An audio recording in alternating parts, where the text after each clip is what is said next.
A'udzubillahi minasyaitonirrajim. Bismillahirrahmanirrahim. Robbi a'udzubika min hamazati sayatin wa a'udzubika robbi ayahdurun. Robbi shrahli sodri wa yassirli amri wahlul 'uqdatam min lisani yafqahu qauli. Assalamualaikum warahmatullahi wabarakatuh. Salam sejahtera untuk kita semua. Rahayu, namaste, Om Swastiastu, Namo Buddhaya. Salam kebajikan dan sehat untuk kita semua.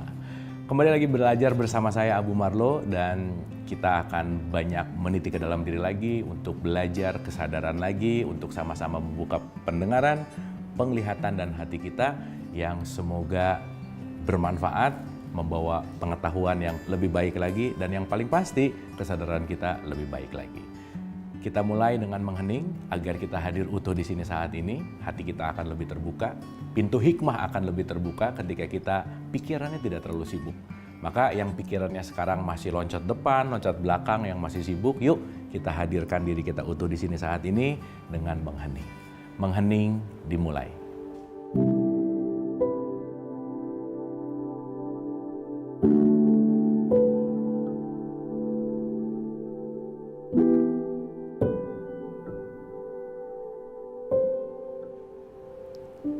Selesai.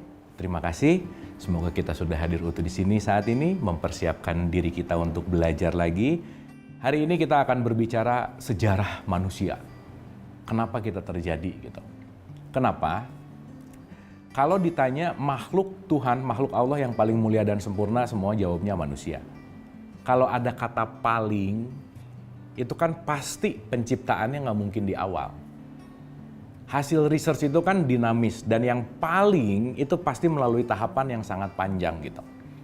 Salah satu kenapa manusia disebut mulia dan sempurna bukan berarti merendahkan yang lain, bukan. Karena punya peran yang berbeda dari makhluk lain. Perbedaannya karena kenapa? Kita sebagai manusia diberikan akal. Tapi ingat, diberikan belum tentu digunakan. Maka akan sangat rugi gitu kalau kita sebagai manusia jarang menggunakan akal. Nah, saya mengambil ayat suci di dalam Al-Quran, dikatakan bahwa orang yang berakal itu adalah orang yang mengingat Allah dalam keadaan berdiri, duduk maupun berbaring. Jadi dalam kondisi apapun ingat kepada Allah. Dalam tanda petik ingat di sini bukan berarti sering mengucapkan, bukan berarti banyak mengucapkan gitu, bukan di ucapannya, tetapi dalam visi misi penciptaannya. Karena kenapa ayat itu melanjutkan? Siapa sih orang yang berakal ini? Orang yang memikirkan tentang penciptaan langit dan bumi. Ayo, kapan terakhir kali kita merenungkan bahwa kenapa saya ada ya? Kenapa kok pasangan saya dia? Kenapa kok anak saya dia? Kenapa kok orang tua saya? Kenapa saya lahir? Kenapa rambut? Kenapa ini? Semuanya ini perlu direnungkan. Bahkan Quran mengajak bahwa ingat loh ya, kamu tuh dulu nggak ada. Sekarang kok ada. Jadi kita tuh gimana sih prosesnya? Karena kalau kita nggak ngerti proses terjadinya diri kita, hasilnya datang ke sini seperti ini, itu kita akan take it for granted lah bahasanya. Kita jangan-jangan susah bersyukur karena nggak tahu penciptaan kita tuh luar biasa gitu. Nah, so hari ini kita akan lebih belajar untuk bersyukur atas semua yang diberikan. Dan bersyukur ini dilandasi dengan pengetahuan tentu saja. Di mana pengetahuan itu akan membawa kepada kesadaran gitu. Ya, kita akan mundur jauh ke belakang untuk mengenal siapa diri kita yang sekarang. Karena proses inilah yang nanti akan kita renungkan sebagai satu proses yang sangat luar biasa dan dahsyat. Dan di situ kita akan mulai mengerti kenapa manusia disebut makhluk yang paling mulia dan sempurna. Kita mulai. Oke. Kita akan mulai menyelami diri kita untuk lebih mengenal, di mana poinnya manusia itu adalah makhluk yang paling mulia dan sempurna. Ingat, paling mulia dan sempurna bukan berarti merendahkan yang lain, bukan. Ini urusannya masalah penugasan. Oke ya, jadi jangan merasa lebih baik dari apa-apa, jangan. Karena bukan itu poinnya. Tetapi kita diberikan peran yang berbeda. Maka nanti kita akan mengerti kenapa Tuhan atau Allah menunjuk manusia sebagai khalifah. Gitu ya, karena khalifah ini pemeranan yang berbeda dari makhluk yang lain gitu. Oke. Karena nanti kita mengerti juga manusia itu dianugerahi yang namanya adalah akal. Dan parameter indikator orang yang menggunakan akal adalah tahu asal-usul dirinya. Sehingga kalau saya tahu asal-usul diri saya akan lebih mudah menerima diri. Ingat di pertemuan-pertemuan sebelumnya, banyak orang hari ini nggak mengenal dirinya karena terlalu sibuk menilai keluar, telunjuknya keluar terus. dalam kesadaran, telunjuknya itu ke dalam sebenarnya. Karena sekali lagi ini diulang-ulang, apa yang terjadi ke kita yang menjadi magnet penariknya itu di dalam diri kita. Oke, makanya kalau yang di luar mau berubah, rubahlah yang di dalam. Berarti kalau kita berbicara manusia itu kan menjadi manusia, berarti perjalanan kan? Menjadi manusia. Berarti kalau menjadi ini kita kan melalui tahapan panjang dong. Nah sekarang yang jadi pertanyaan adalah, apakah kita mengerti tahapan-tahapan itu? Apakah itu mulai direnungkan? Karena kalau Quran berbicara artinya kadang-kadang atau mungkin jarang orang merenungkan penciptaan ini gitu. Menyadari hal ini gitu. Padahal saya rasa ini nanti akan menjadi satu hal yang penting sekali. Karena dengan mengerti ini kita akan sangat mengerti siapa diri kita dan kita akan bisa banyak bersyukur di situ gitu. Oke, yang pertama, kita akan mundur nih. Manusia itu kan adalah inti kalau kita mau berbicara. Saya mau minum, nggak mungkin saya ngambil airnya dulu dong. Yang pasti saya ngambil gelasnya dulu. Karena saya perlu menampung air. Kalau manusia dianalogikan sebagai air, berarti manusia harus ada wadahnya dulu dong. Sama seperti ruh yang wadahnya adalah jasad. Berarti kumpulan jasad ini juga perlu wadah gitu kira-kira. Oke ya, nah maka kita akan mundur nih. Pertama kali kalau kita mau berbicara, surat 57 ayat 3 mengatakan dialah yang awal dan yang akhir. Alfa dan Omega. Yang awal adalah dia, yang akhir adalah dia. Dia ini bisa dispektrumkan dengan Allah, dengan Tuhan, apapun penamaannya, ini mau menyebutkan adalah Sang Maha. Sang Maha awal, yang nanti adalah Sang Maha menjadikan. Dan nanti kita akan mengerti proses cipta gitu ya, kita akan belajar pelan-pelan di situ. Oke, so di surat 57 ayat 3 tadi dikatakan dialah yang awal. Berarti awal permulaan itu adalah kehadiran dia itu sendiri. Apa sih kalau kita mau berbicara kehadirannya? Di surat 24 ayat 35 Al-Quran mengatakan Allahun Nur, dia hadir dalam bentuk nur. Nur itu adalah cahaya. Kelak cahaya itu nanti akan kita mengerti sebagai konsep yang namanya adalah energi. Maka kita semua ini adalah makhluk energi. Tidak ada yang bukan energi. Hukum kekekalan energi adalah tidak bisa diciptakan, tidak bisa dimusnahkan, dia hanya bisa bertransformasi. Maka kalau mundur jauh ke belakang, kehadiran pertama kali adalah dalam bentuk yang namanya energi. Itulah dalam sains yang selalu dikatakan dengan metode yang namanya adalah Big Bang. Di surat 21 ayat 30 dikatakan, apakah orang-orang yang tertutup atau orang yang kafir itu nggak ngerti bahwa langit dan bumi dahulunya adalah satu yang padu katanya. Quran mengatakan bahwa dulu itu satu padu loh. Nah, sains melihat bahwa di situ ada ledakan besar. Jadi kalau mundur ke 13,8 miliar tahun yang lalu, itulah yang terjadi dengan proses yang namanya Big Bang, awal mula hadirnya semesta raya. Pembelajaran masih akan kita lanjutkan, tetaplah bersama saya.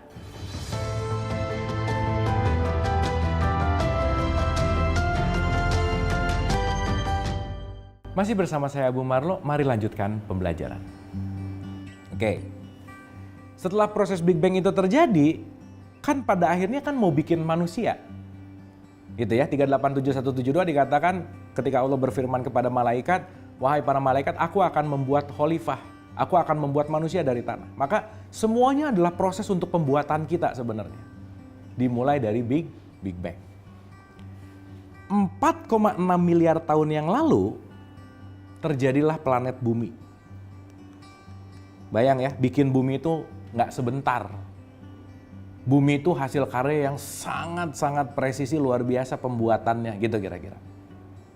Dimana lagi-lagi nih, si bumi ini yang akan menjadi wadah bagi para manusia. Jadi dibikin dulu nih wadahnya. Di mana di bumi itu ada tanah, tanah yang ketemu berikutnya adalah air, di mana air itu adalah sumber penghidupan. Air ketemu tanah jadi flora, flora nanti bermutasi jadi fauna. Di sini ada flora, flow, di situ ada fauna. Barulah setelah tahapan ini perlu kita ketahui, kehadiran manusia itu sekitar 200 juta tahun yang lalu. Jadi kalau kita bandingkan, kita ini makhluk paling bungsunya semesta. Manusia itu anak kecilnya semesta dalam tanda petik yang hadir baru 200 juta tahun. Jadi kalau ini saya mau buat 24 jam, manusia itu baru hadir 3 detik di semesta raya. Kebayang nggak? Tapi menariknya, si manusia baru hadir 3 detik, sekarang hutan-hutan di bumi ini udah banyak yang rusak sama perilaku si manusia ini tadi. Karena kenapa? Kita ini makhluk yang paling bungsu, makhluk yang paling terakhir, pengetahuannya belum tahu apa-apa, nggak ngerti apa-apa. Kita ini makhluk baru di sini. Kita ini pendatang baru di sini. Tapi egonya gede banget. Merusaknya tinggi banget dalam tanda petik. Maka ketika kita tidak mengerti dan memahami ini, kita akan lupa bahwa kita ini adalah bagian dari fase penciptaan yang teramat sangat-sangat luar biasa gitu. Nah, sekarang kita renungkan. Kalau mau diambil struktur, tahapan 1 tuh datangnya Nur tadi. Terjadinya Big Bang, ledakan. Yang kedua, infrastruktur dibuat.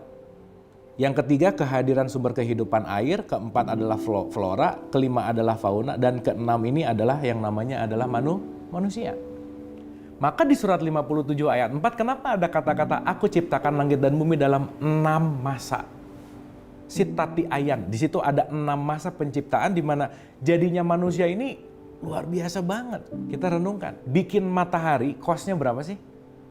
Bikin bumi, berapa sih harganya? Berarti kalau kita berbicara masalah pembuatan itu, kalau kita konversi dalam konteks yang namanya RAB misalkan, rencana anggaran pembiayaan gitu misalkan, itu kan mahal banget gitu. Sementara dengan sangat mudahnya kita menyepelekan waktu gitu.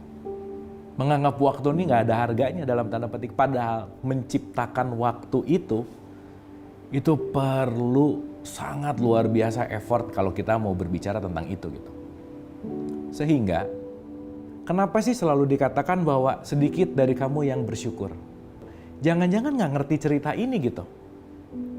Kita ini sekali lagi, kita ini proses evolusi yang panjang bahwa fauna, flora, air, tanah, semua hadir di dalam diri kita. Maka kita disebut makhluk yang paling mulia dan sempurna karena kenapa? Semua elemen semesta ada di dalam diri kita. Maka kalau mau disebut segitiga kosmos, manusia ini digambarkan sebagai mikrokosmosnya Tuhan. Semesta raya ini adalah makrokosmosnya, Tuhan itu sendiri adalah metakosmosnya. Maka kalau begitu, kita mulai menyadari kita datang dari sumber yang sama. Kita hadir ke sini dalam proses evolusi yang panjang. Penting untuk kita buka pikiran kita bahwa kita ini orang baru di semesta nih, baru 200 juta tahun, baru 3 detik. Pengetahuan kita tuh belum ada apa-apanya. Meskipun dengan teknologi yang super luar biasa sekarang gitu ya. Karena kalau kita melihat dari proses penciptaan, ini makhluk-makhluk yang sebelum kita itu jauh lebih berpengalaman dalam konteks hidup di semesta raya ini gitu kira-kira. Nah, apa sih pelajaran yang bisa kita ambil di sini?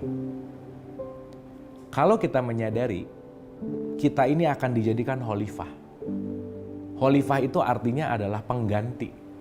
Atau bahasa kerennya sekarang adalah ambasador lah. Manusia diberikan mandat untuk merawat semesta raya.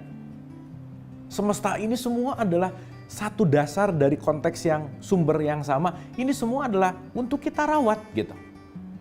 Maka mohon maaf sekali. Bukti kita sebagai manusia, kita punya rasa untuk merawat semesta dan alam. Jadi maaf nih, ibadah itu bukan hanya ritual dalam konteks keagamaan, tetapi jangan lupa, buang sampah pada tempatnya itu sedang menjadikan saya sebagai manusia yang baik sebetulnya. Sedang merawat alam sebetulnya. Merawat semesta sebetulnya. Dengan saya bagaimana merawat tanaman, dengan saya bagaimana merawat semua ekosistem kehidupan, itu sebetulnya adalah tugas kita sebagai manusia. Karena hanya kitalah yang diberikan tugas untuk merawat itu semua. Tapi menariknya apa? Quran banyak mengatakan bahwa sedikit dari kamu yang bersyukur telah tampak kerusakan di muka bumi ini akibat perbuatan manusia yang justru datang bukan menjadi perawat, tetapi datang menjadi perusak gitu kira-kira. Pertanyaannya, gimana mau merawat alam kalau kita tidak bisa merawat diri gitu kira-kira? Gimana kita akan menjadi ambasador Tuhan di semesta raya kalau kita tidak menyadari bahwa diri kita ini punya visi misi sebagai khalifah itu sendiri gitu kira-kira. Nah, pembelajaran yang ingin disampaikan di sini adalah sadarilah. Saya kasih gambaran gitu ya. Sadarilah bahwa kita ini dalam ekosistem, bukan ego sistem. Karena kenapa? Kita datang dari sumber yang sama, anggap aja titik ini adalah sumber, di mana sumber ini berevolusi, di mana awalnya tadi jadi cahaya, jadi bumi, jadi air, flora, fauna, yang akhirnya jadi manusia. Kita datang dari sumber yang sama. Bahan baku saya sama bahan baku pohon itu sama. Datangnya dari dia yang sama. Maka saya datang ke sini untuk merawat mereka. Maka saya datang ke sini untuk menjadi merawat bumi gitu. Maka penting banget kesadaran untuk mencintai lingkungan. Pembelajaran masih akan kita lanjutkan, tetaplah bersama saya.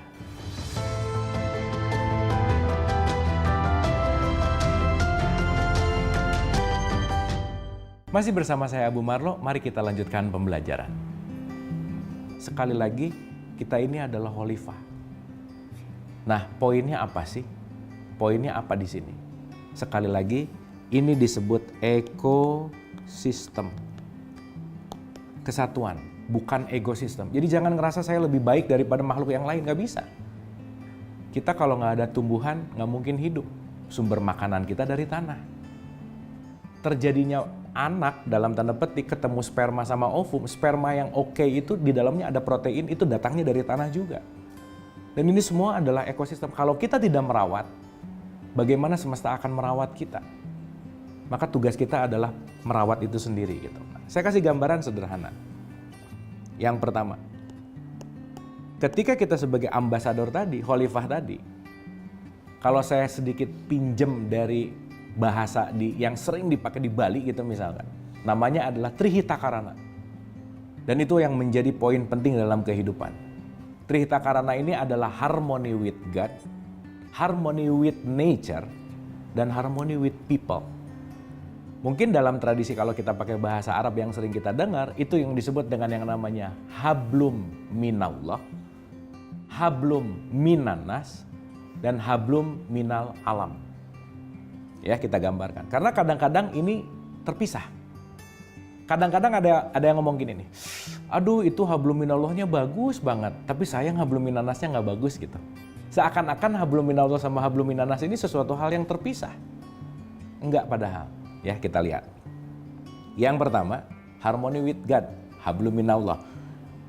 Hubungan sama Allah itu bagus. Maka ada silaturahim. Silah itu jalan, rahim itu kasih sayang.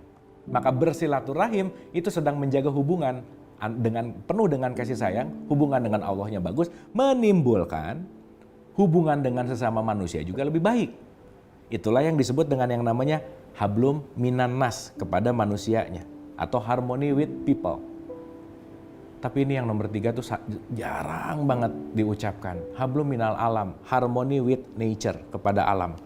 Karena sekali lagi, alam itu bagian dari kita. Oke ya, kalau semua orang sekarang punya uang, tapi nggak ada yang tumbuh untuk kita makan, kita juga nggak akan survive untuk hidup gitu. Karena jangan lupa, yang membuat kita tetap survive hidup adalah semesta raya ini, alam ini, yang mereka merawat kita. Dan kita ditugaskan untuk merawat mereka. Saya kasih gambaran sederhana. Terkadang, hablum minallah itu disebut sebagai hubungan vertikal. Dan terpisah dengan hubungan horizontalnya. Enggak sama sekali sebetulnya. Kenapa? Karena hubungan vertikal dan horizontal ini menyatu. Kalau hubungan orang sama Allah atau Tuhannya bagus, pasti garis bawah tanda seru nih. Hubungan sesama manusianya pasti bagus. Kita nggak bisa ngelihat hubungan sama Tuhan itu bagus karena orang ini rajin ke masjid, nggak bisa. Karena ritual yang rajin tidak menentukan hubungan dengan Tuhan yang baik, belum tentu. Karena kenapa? Ritualnya bisa hanya dalam olahraga, belum mengolah rasanya. Kita tahu sifat Allah itu adalah Rahman Rahim. Kasih sayang. Tradisi Islam, orang Islam pasti tiap hari ngomong ini 17 kali minimal. Bismillahirrahmanirrahim. Kenapa sholat harus ada Al-Fatihah? Untuk tetap menyadarkan, ingat tugas loh ya. Tugas kamu tuh merawat. Merawat dengan apa? Kasih sayang. Maka kalau sifat kasih sayang itu sudah hadir di dalam diri kita, tidak mungkin seseorang itu akan berhubungan buruk dengan orang lain. Dan dia akan care kepada semesta raya itu sendiri gitu. Rajin sholat 5 waktu itu belum prestasi di hadapan Tuhan. Karena prestasinya adalah justru membangun hubungan yang baik. Maka kenapa di Al-Maun ada kata-kata fawailul lil musholin, celakalah orang yang sholat. Kenapa di akhir sholat itu harus ada salam kanan dan salam kiri? Berarti harus make a good relationship sama kanan kamu, sama kiri kamu. Kanan bisa berupa manusia nasnya, kanan kiri bisa berupa semesta, itu nature-nya. Maka konteksnya, khalifah di mana keberadaan dia, pasti lingkungannya, lingkungan yang asri, baik, kondusif, dan lingkungan itu adalah lingkungan yang dalam tanda petik juga sehat gitu. So, poin pentingnya adalah ketika seseorang memiliki hubungan baik dengan Tuhan, sifat Tuhan akan hadir di dalam diri kita. Sifat Tuhan yang tertinggi adalah Sang Maha Kasih, Sang Maha Sayang. Maka perilakunya pasti penuh dengan kasih sayang. Oleh karena itu, yuk kita mulai syukuri nih. Kita ini jangan kemana-mana bawa aset yang mahal banget. Pendengaran, penglihatan, hati akal pikiran, dimana yang mohon maaf banget kita berasa bahwa ini mahal banget kalau udah mulai sakit gitu. Udah mulai susah mendengar, susah melihat, badannya nggak sehat. Mulai menyadari bahwa ya itu tadi. Terkadang kita akan merasa berharga kalau sesuatu yang berharga itu udah hilang dalam tanda petik. Nah oleh karena itu, dengan menyadari kita ini adalah makhluk yang paling mulia dan sempurna, sekali lagi, ini mahal banget nih. Jadi kalau lagi bercermin, sadarilah lagi melihat barang yang mahal banget. Ya, yang sangat berharga. Dibikinnya panjang prosesnya. Jadi mudah-mudahan dengan menyadari ini kita bisa muncul self-love. Mencintai diri. Bersyukur nanti ujungnya. Karena kenapa? Begitu saya menerima diri, sadar peran, ingat ya, kita punya peran masing-masing, nggak ada yang sama. Saya selalu ulang-ulang juga, jangan sering curi casting orang lain, capek. Kenapa? Kita tidak didesain untuk jadi orang lain, enggak. Tapi jadilah diri kita. Man arafa nafsah, faqad arafa rabbah. Kenal diri, kenal Tuhan. Oleh karena itu, mudah-mudahan dengan mulai mengenal kita terciptanya sangat luar biasa ini, kita mulai bersyukur terhadap tubuh ini, mulai bersyukur terhadap semua yang diberikan untuk penugasan-penugasan yang mulia, yaitu menjadi ambasadornya Tuhan di muka bumi, menjadi perawatnya semesta, dan yang paling penting adalah harmony with God, harmony with people, harmony with nature. Hablum minallah, hablum minannas, hablum minal alam. Mari penuhi dengan kasih sayang untuk menjadi rahmat bagi semuanya. Terima kasih, semoga bermanfaat. Mohon maaf lahir dan batin. Wabillahi taufiq wal hidayah. Assalamualaikum warahmatullahi wabarakatuh.